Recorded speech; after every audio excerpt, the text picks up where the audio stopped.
pwede mamili sa inyo. Hindi kasi nakikita ko lagi ganun. Alam nyo, puntahan mo ngayon doon. May mga picture tayo, may mga picture tayo. Lagi yung mga pares.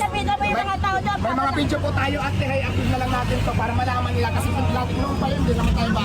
Ang daming nakaparking na hindi nila pinapaalis, hindi nila tinitikitan. Maliwanag naman yan guys, di ba? Yun lang naman yun. Kumbaga parang tulad ng sinasabi ko, hindi ko pini-question yung paninikit nila kasi trabaho nila yun nasa kalsada. Ang sa akin lang sana, maging patas lang, dapat yung titikitan, kung bawal lahat, lahat, tikitan lahat. Problema sa'yo, nakikita mo lang, pero hindi mo nakikita. Ate, ganito.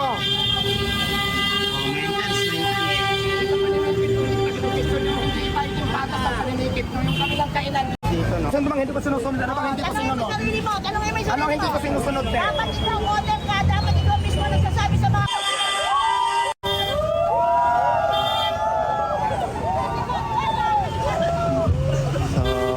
Kasi ipatas nyo para walang problema.